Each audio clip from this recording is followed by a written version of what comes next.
عبادات، فرضی عبادات کو ادا کرنے کے بعد ایک بندہ مومن پر اللہ رب العزت نے کسب حلال کو بھی لازم قرار دیا ہے۔ حدیث مبارک ہے، حضرت عبداللہ رضی اللہ عنہ اس حدیث کے راوی ہیں۔ حضور نبی پاک صلی اللہ علیہ وسلم ارشاد فرماتے ہیں، طلب کسب الحلال فریضۃ بعد الفریضہ، فرائض کے بعد رزق حلال کمانا یہ بھی فرض ہے۔ نبی پاک صلی اللہ علیہ وسلم کی امت پر اللہ رب العزت نے یہ خاص احسان فرمایا اور وہ حکم عطا فرمایا جو پہلے اللہ نبیوں کو عطا فرماتا ہے۔ نبیوں کو اللہ ڈائریکٹ یہ حکم ارشاد فرماتا ہے، یا ایھا الرسول کلوا من الطیبات، اے میرے رسولو تم حلال اور پاک چیزیں اور حلال مال اور پاک مال جو ہے وہ کھاؤ، استعمال کرو۔ یہی حکم اللہ نے نبی پاک صلی اللہ علیہ وسلم کے واسطہ سے حضور کی امت کو بھی عطا فرمایا ہے۔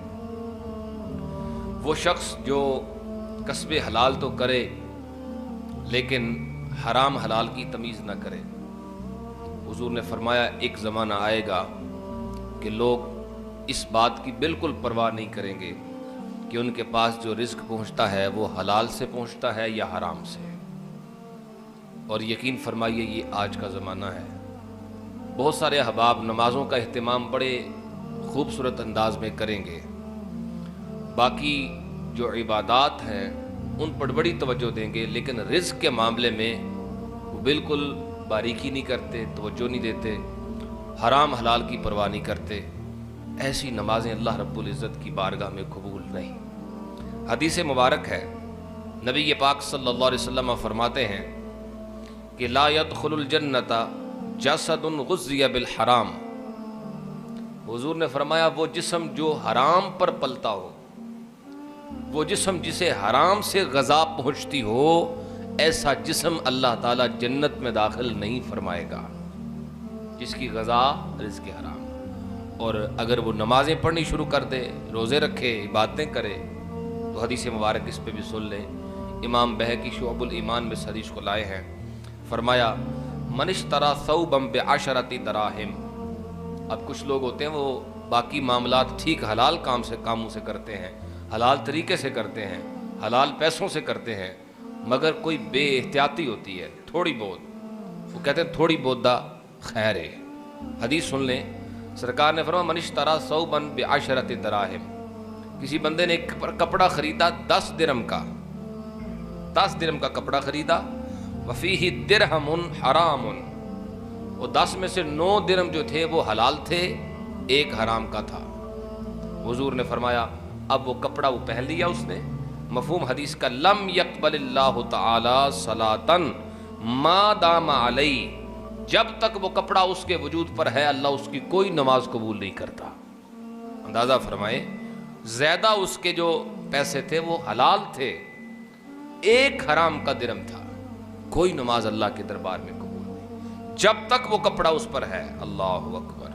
میرے بھائیوں، احتیاط بڑی ضروری ہے، اپنی پوری کوشش کے ساتھ باقی معاملات میں اگر وہ کمی ہو جائے تو اللہ رب العزت کے دربار میں امید ہے کہ وہ معافی فرمائے گا۔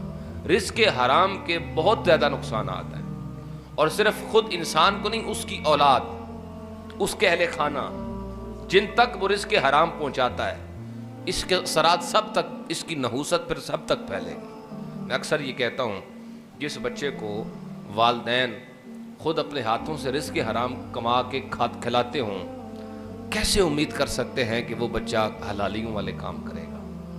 کیسے ہو سکتا ہے کہ اس کے اندر جو ہے وہ عادتیں حرامیوں والی نہ ہوں؟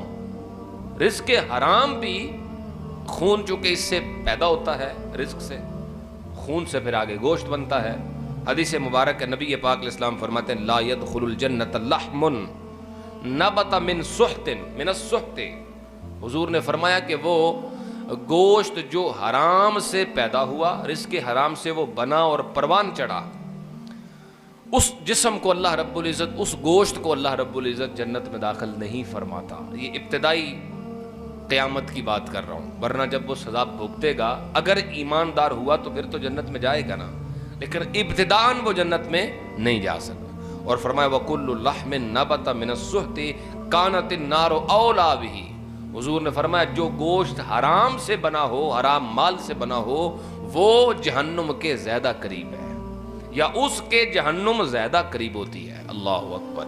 ہمارے یہاں پرواہ نہیں کی جاتی، بہنوں بیٹیوں کا حق کھا کے تو پھر بندہ کہے جی ماشاءاللہ مجھ سے اچھا ہی کوئی نہیں، مجھ سے نمازی کوئی نہیں، مجھ سے پرہیزگار ہی کوئی نہیں۔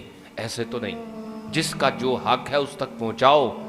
رزق حرام، ملاوٹ بھی نہ ہو ہمارے رزق میں، حرام رزق کی۔ اللہ رب العزت نے لازم قرار دیا ہے کہ مومن جو ہے وہ رزق حلال کمائے۔ پھر ایک حدیث مبارک اس پہ اور سن لیں، پھر آگے میں عنوان پہ آتا ہوں۔ تجارت کے اصول انشاءاللہ آج سے ہم شروع کر رہے ہیں، اس پر تمہیدی گفتگو میں آپ کی خدمت میں عرض کر رہا ہوں۔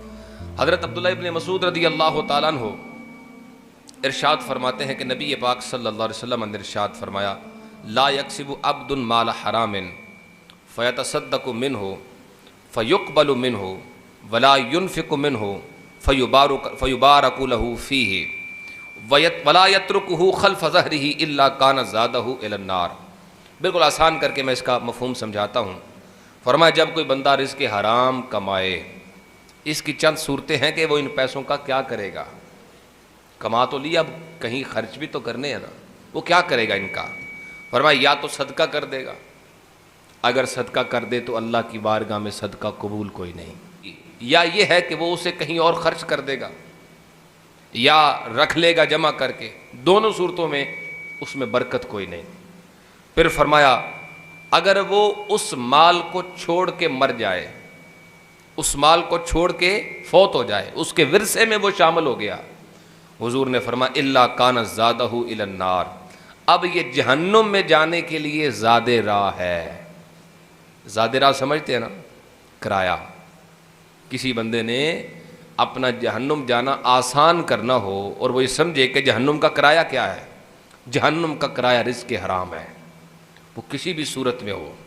وہ آپ کی زمین میں بیٹی کی زمین شامل ہے، بہن کی زمین شامل ہے، یا مال میں بھائی فوت ہو چکا اس کا ورثہ شامل ہے، یتیم کا مال شامل ہے، کسی بھی طرح سے رزق حرام میں، ہماری وراثت میں اگر حرام شامل ہے تو حضور نے کل وراثت کے بارے میں فرمایا یہ کیا بن جائے گی؟ جہنم کی زاد راہ بن جائے، کرایہ بن جائے گا۔ اللہ تعالی ہمیں اس لعنت سے محفوظ